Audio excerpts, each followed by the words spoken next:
जैसे हम union bank of India के mobile banking app union easy app से अपना बैंक स्टेटमेंट निकालना चाहते हैं, अपने यूनियन बैंक ऑफ इंडिया के अकाउंट का कैसे निकाल सकते हैं इस वीडियो में जानेंगे।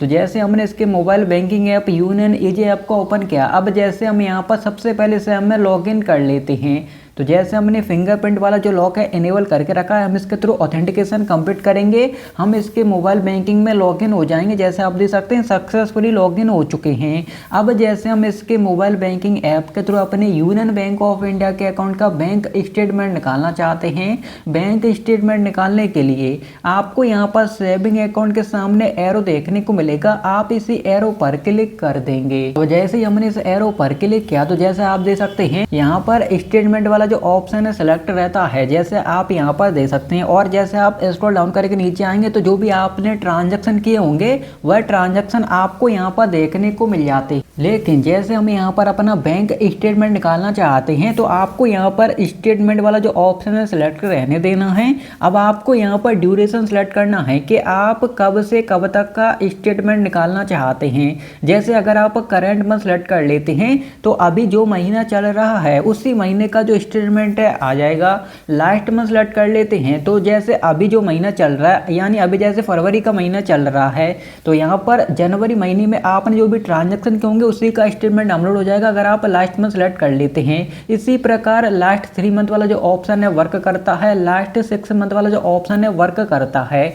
और जैसे अगर आप करंट फाइनेंशियल ईयर वाला ऑप्शन सेलेक्ट कर लेते हैं तो अभी जो भी फाइनेंशियल ईयर चल रहा है उसी फाइनेंशियल ईयर का स्टेटमेंट डाउनलोड हो जाएगा।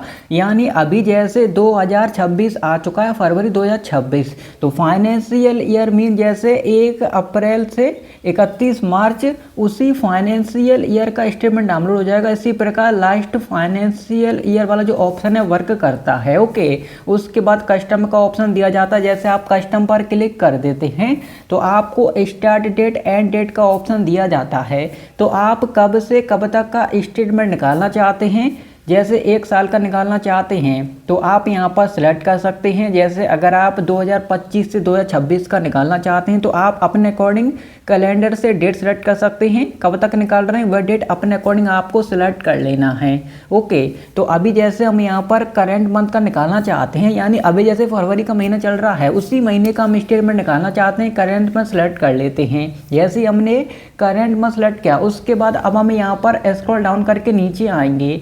जैसे हम यहाँ पर स्क्रॉल डाउन करके नीचे आएंगे तो हमको यहाँ पर ईमेल और डाउनलोड का ऑप्शन दिया जाता है। अब जैसे आप ईमेल पर क्लिक कर देते हैं तो आपके यूनियन बैंक ऑफ इंडिया के अकाउंट के साथ जो भी ईमेल आईडी लिंक होगा उसी ईमेल आईडी पर आपका बैंक स्टेटमेंट सेंड कर दिया जाएगा। लेकिन जैसे अगर आप डाउनलोड पर क्लिक कर देते हैं तो आपका जो बैंक स्टेटमेंट है आपके इसी मोबाइल में डाउनलोड हो जाएगा, कोई प्रॉब्लम नहीं। तो जैसे हम डाउनलोड पर क्लिक कर देते हैं, जैसे हमने डाउनलोड पर क्लिक किया तो जैसे आप देख सकते हैं डाउनलोड सक्सेसफुल, हमारा जो बैंक स्टेटमेंट है सक्सेसफुली डाउनलोड हो चुका है। हम यहाँ पर ओके करके बैक आ जाते हैं। बैक आने के बाद अब जैसे हम यूनियन ईजी ऐप से बैक आ चुके हैं, हमारा बैंक स्टेटमेंट यहाँ पर सक्सेसफुली डाउनलोड हो चुका है। अब जैसे हम यहाँ पर अपने मोबाइल के फाइल मैनेजर में जाएंगे तो हमको यहाँ पर हमारा बैंक स्टेटमेंट देखने को मिल जाएगा। तो जैसे हमारा जो बैंक स्टेटमेंट है यहाँ पर सक्सेसफुली डाउनलोड हो चुका है, जैसे आप देख सकते हैं। अब हम इसको यहाँ से ओपन कर लेते हैं।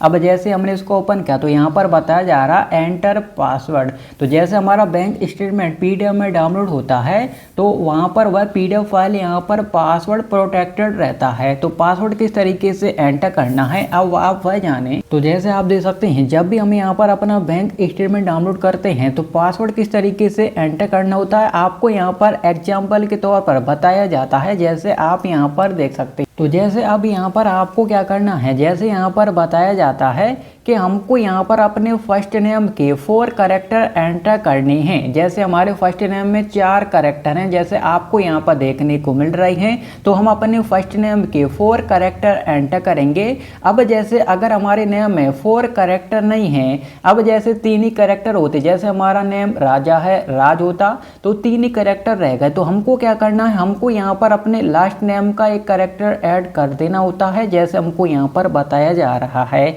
उसके बाद बाद DDMM यानी डेट और मंथ, यानी जैसे आपका डेट ऑफ बर्थ है, जैसे आपके आधार कार्ड में आपका डेट ऑफ बर्थ है तो यहाँ पर डेट रहता है, मंथ रहता है और साल रहता है। तो आपको डेट और महीना ही एंटर करना है, ईयर एंटर नहीं करना है, जैसे हमको यहाँ पर बताया जा रहा है एग्जाम्पल के तौर पर। तो इस तरीके से एंटर करना होता है। तो एंटर करके हम अपना PDF फाइल ओपन कर ले। तो गाइस जैसे आप देख सकते हैं, जैसे हमारा जो बैंक स्टेटमेंट है PDF में डाउनलोड हो चुका है और हम इसको ओपन भी कर चुके हैं, जैसे आप यहाँ पर देख सकते हैं।